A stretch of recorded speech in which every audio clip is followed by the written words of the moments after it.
Gua percaya musik itu bisa jadi alat untuk mempersatukan umat. Coba di sini yang nggak suka sama musiknya yang like boleh tepuk tangan? Boleh lebih keras lagi? Rasakan betapa seorang yang like bisa mempersatukan kita semua loh. Gokil gitu. Tapi malam hari ini gue nggak bakal ngebahas dia karena keenakan di mention mulu. Lagian menurut gue dia tuh nggak cocok disebut musisi ya. Dia tuh public figure sama public enemy itu dia. Karena jujur aja gue nggak tahu karyanya, gue lebih tahu aibnya gue. Cuma ya selain dia musisi Indonesia tuh banyak yang keren-keren. Musisi Indonesia tuh banyak yang jago bikin lagu bahasa Inggris, keren loh. Musisi Inggris aja nggak jago bikin lagu Indonesia. Iya. Kalah vokabulari mereka itu. Iya. Gue kalau di Indonesia tuh seneng sama Sheila on 7. Seneng banget gue. Tahun lalu gue sempat ngajak pacar gue nonton konsernya mereka di Bogor. Itu konsernya keren banget, romantis. Beres nonton pacar gue nangis. Sendalnya hilang. Dompetnya juga hilang. Untung kesuciannya nggak hilang. Kalau hilang gue yang nangis.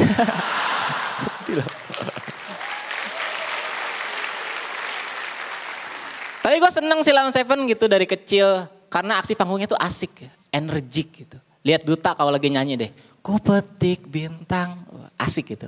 Untuk kau simpan. Energik gitu, cahayanya tenang. Padahal masih Jackson itu.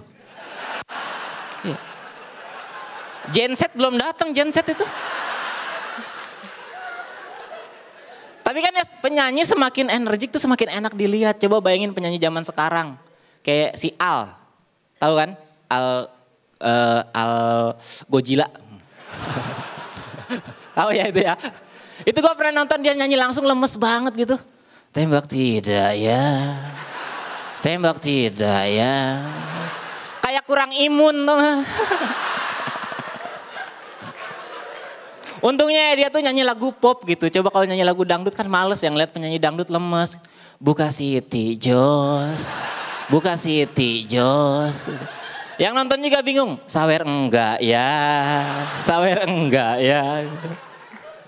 Gue nih seneng dangdut gitu tapi kalau disuruh nonton, waduh kesebut kan. Kalau disuruh nonton dia nyanyi dangdut lemes-lemes gitu, gue kalau nyawer gak bakal ngasih duit, ngasih vitamin. Sama ngasih tahu kalau sakit gak usah kerja, istirahat. Bapak kamu kan masih kaya. Kaya gak sih?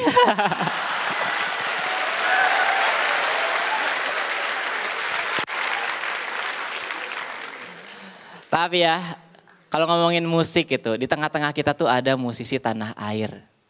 Tepuk tangan untuk Bapak Panji Pragiwaksono.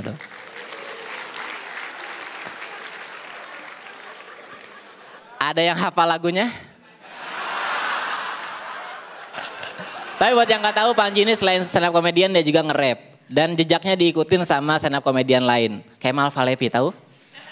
Kemal tuh dulu stand up comedian, sekarang nge-rap. Ngerepotin yang nonton ya.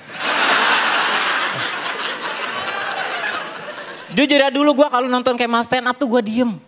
Begitu nonton dia nge-rap gue ketawa loh. Apaan nih? Sampah.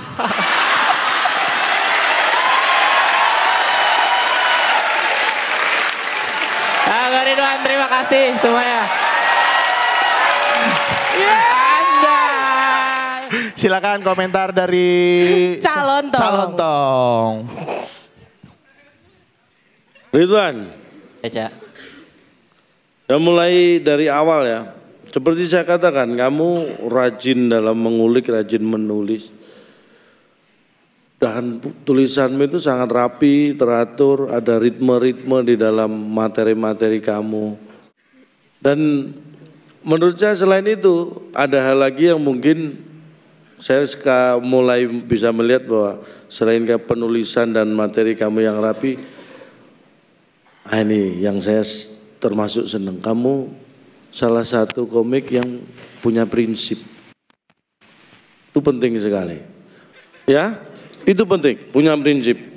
Tapi hati-hati, kadang-kadang seperti itu lawannya adalah orang yang tidak seprinsip dengan Anda.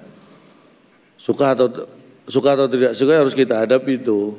dan itu akan terjadi. Tapi yang penting kamu punya prinsip dan kamu punya alasan kenapa punya prinsip itu lebih penting lagi daripada menanggapi yang nggak penting itu ya. Very good job. Terima kasih Calontong. Very good job dari Calontong. Silakan Pak De Indro. Iya. Ya nggak tahu kenapa ya. Aku ngelihat kamu udah pemain banget menurut aku. Kamu udah apa ya? Kamu sudah bisa mengalahkan dirimu sendiri gitu. Kalau aku istilahnya ya. Ketika kamu di sana bahkan mungkin bukan dirimu tuh. Kamu seolah-olah in trance gitu. Karena kenapa? Karena kamu udah mulai menguasai penonton. Aku pengen setuju sama Calontong, kamu orang yang punya prinsip. Aku kemudian bisa tahu kamu seperti apa gitu ya. Kalau boleh aku saran sedikit. Sekarang semua orang yang punya prinsip mengkritisi, benar-benar mengkritisi tapi tanpa solusi. Secara akademis, kritik itu harus ada solusinya. Aku sih berharap kamu bisa mulai belajar dengan itu. Karena dengan seperti itu, kamu elegan dalam mengkritisi sesuatu. Ya. Nggak bisa dilawan, tetapi kamu juga punya hak jawab kan. Nah, kritik yang bagus itu adalah ketika kamu tidak memberi kesempatan itu. Karena kalau kritik biasa kamu harus memberi kesempatan jawab atau kamu harus memberikan solusi secara akademis seperti itu. Ya. Jadi kelihatannya kamu udah punya potensi itu, mulai belajar satir, mulai belajar nyindir, bukan ngatain. Karena dengan demikian kamu elegan banget dan kamu akademis banget. Kompor gas. Assalamualaikum warahmatullahi wabarakatuh. Sebelum bahas sosial media, gue mau tahu dulu di sini yang masih aktif pakai Facebook boleh tepuk tangan. Norak lu. Kampungan. Add gue dong. Gue main juga soalnya Facebook. Karena menurut gue Facebook itu salah satu tempat terbaik buat pamer ya. Apa aja bisa dipamerin gitu.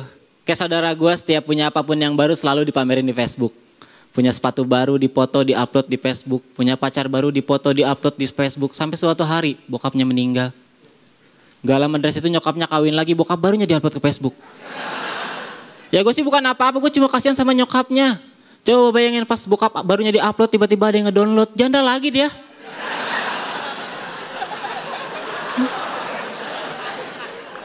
Tapi yang gue senang di Facebook tuh orangnya baik-baik gitu. Mungkin di kehidupan nyatanya mereka biasa aja. Begitu udah masuk Facebook, rasa kepeduliannya tuh seolah meningkat gitu. Kayak gue pernah lihat ada foto kakek-kakek lagi jual nasi uduk tengah malam sampai ketiduran. Begitu diupload di Facebook, itu yang ngedoain, nyampe ribuan.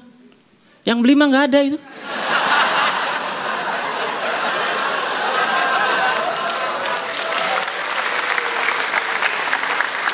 Tapi kalau udah gini yang salah siapa? Yang salah ya kakeknya. Kenapa nggak jualan di Facebook? Kan dia bisa dapat lebih banyak yang doain. Tapi jujur aja gue pertama kali ngeliat foto si kakek di Facebook, respon gue biasa aja. Gue nggak langsung kasihan tuh. Karena gue kan nggak tahu kenyataannya gimana. Gue nggak tahu dia beneran susah apa enggak. Bukannya gue curiga, tapi kan siapa tahu. Siapa tahu dia lagi ikutan acara tuker nasib.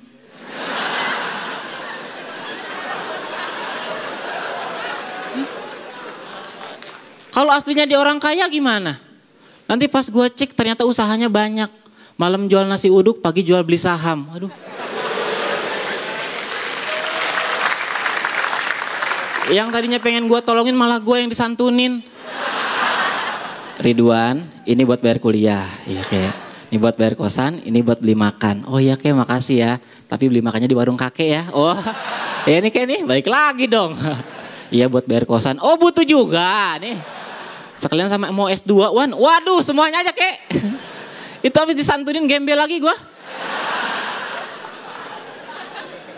Tapi gue anaknya tuh sosmed banget gitu ya. Dan zaman sekarang tuh enak.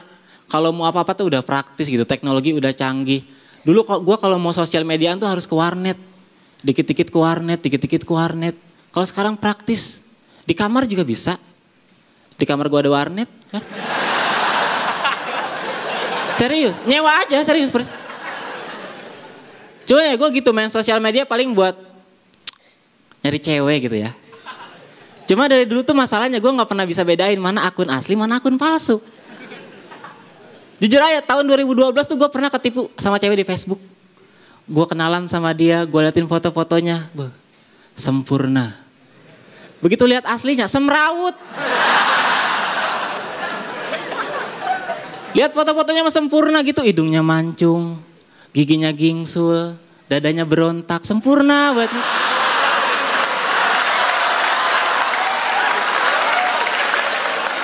Pas lihat aslinya yang gue lihat tuh malah kebalikannya.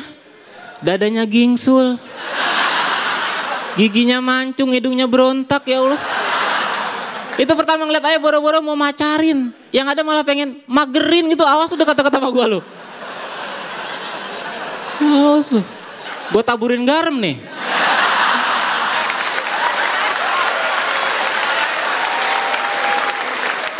Jadi situ gue kesel kan, gue kecewa gitu karena ekspektasi gue ketemu sama cewek cantik. Makanya gue udah nyiapin banyak hal buat kencan hari itu. Gue udah nyiapin gombalan, nyiapin tempat makan, bersihin kamar kosan, semua udah gue siapin.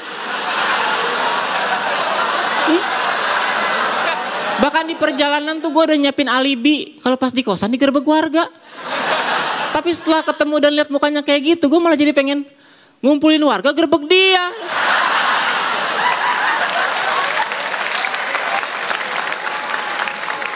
Kesel loh itu gue. Cuman ya pengalaman pacaran gue pengalaman kenalan gue di Facebook tuh nggak selamanya suwe gitu. Ada juga yang hoki. Gue pernah waktu itu kenalan sama cewek yang cantik banget. Bahkan aslinya lebih cantik dari fotonya. Cuma sayang waktu itu kami gak sempat jadian.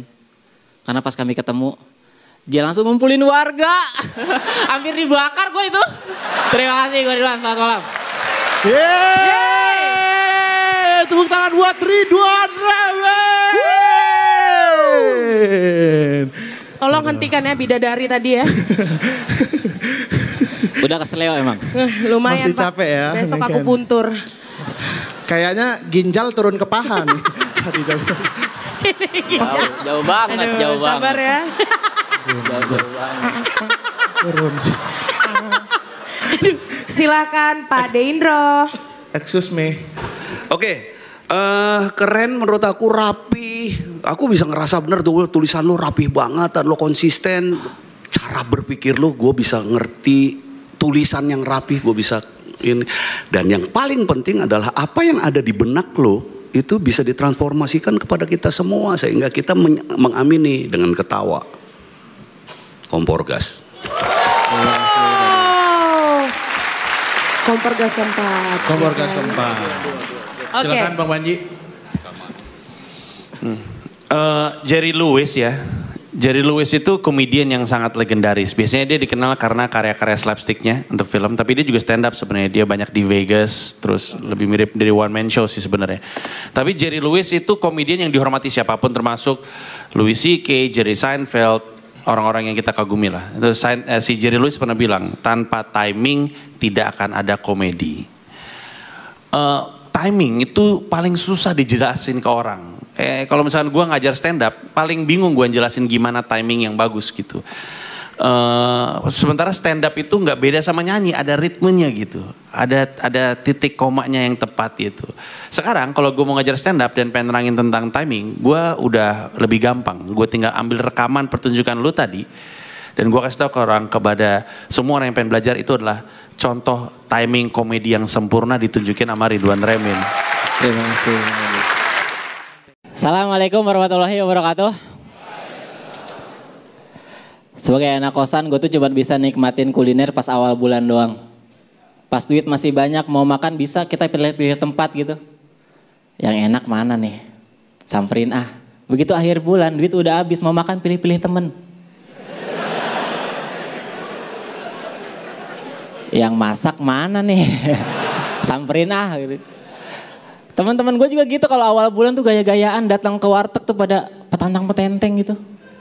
Pada jumawa gitu. Milih menu gak disebut, ditunjuk. Mau itu. Oh, ibu wartegnya ngerti. Ayam, ikan, laler nih. Paket komplit. Dan akhir bulan datang ke warteg tuh ngumpet-ngumpet gitu. Karena malu mau ngutang. Pas datang ditunjuk juga itu. Ibunya ngerti, piring sabun nih. Cuci dulu baru makan.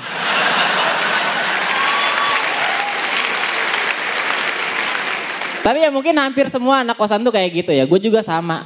Awal bulan tuh makanan masih mewah-mewah, begitu akhir bulan renyah-renyah gitu. Iya, makanan favorit gue akhir bulan tuh ya kayak tadi nih, peyek. Gue suka peyek tuh karena peyek adalah makanan yang misterius. Disebut kerupuk, nggak mirip kerupuk. Disebut gorengan, nggak ada di tukang gorengan. Nggak jelas gitu. Peyek tuh sama kayak yanglek lah. Disebut rapper, nggak mirip kerupuk.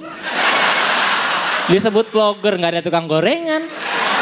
Jadi yang like tuh ya peyek lah udah.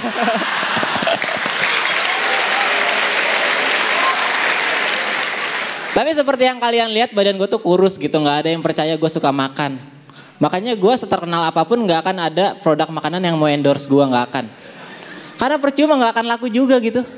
Ngarepin orang beli produk makanan yang diiklanin sama gue itu sama aja kayak lu ngarepin orang beli produk sampo yang diiklanin pada Indro.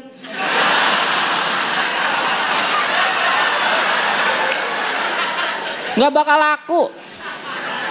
Kecuali samponya sampo motor.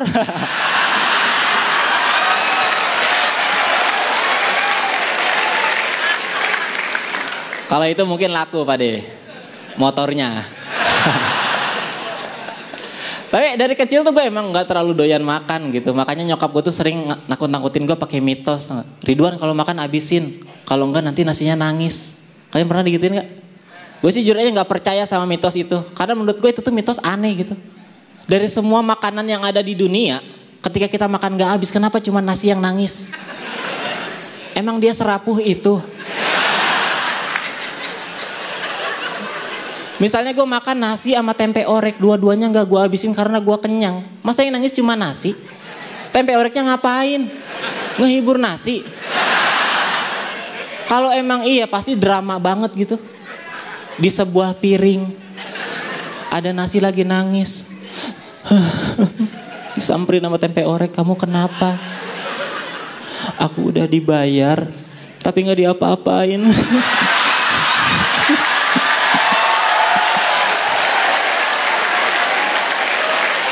Terus kata tempenya, udah jangan nangis, sini bersandar di bahu aku biar tenang. Gak mau, banyak kecapnya. Wah, drama gitu. Tapi untungnya ya mitos nasi nangis itu gak beneran terjadi gitu. Kalau beneran terjadi gue takutnya terjadi kesenjangan di antara para nasi. Yang kasihan tuh nasi di rumah makan Padang. Coba bayangin kalau ada orang makan di sana terus gak habis terus nasinya nangis. Siapa yang mau ngehibur nasi di sana? Tempe orek gak ada. Di rumah makan Padang gak ada makanan sebaik tempe orek. Adanya juga cuma rendang, kikil, emping, makanan jahat semua. Berkolesterol itu. Kita nggak pernah tahu kan apa yang bakal dilakuin sama makanan-makanan jahat itu ketika mereka ngeliat ada nasi lagi nangis sendirian tanpa orek tempe di sampingnya, nggak tahu gitu.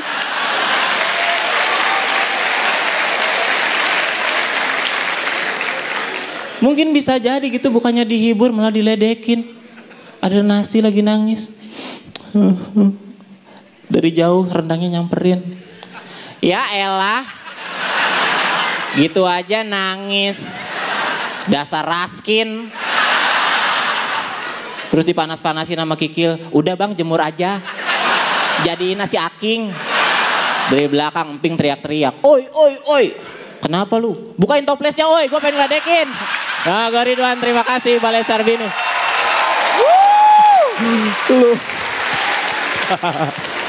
Gokil Ridwan Remen.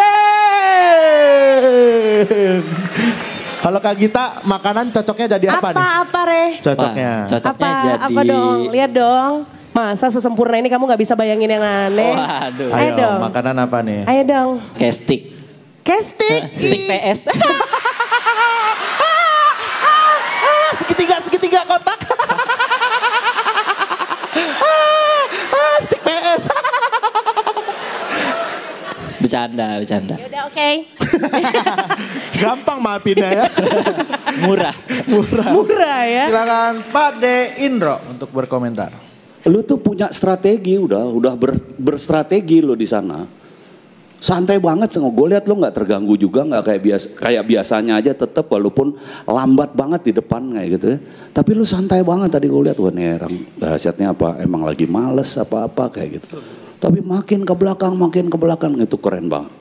Terutama yang paling keren itu pas yang sampo tadi. Maaf Pak De, maaf. Jangan dibahas. Sikat. Kalau gue mah gue sikat Pak De. Gue sikat kalau gue.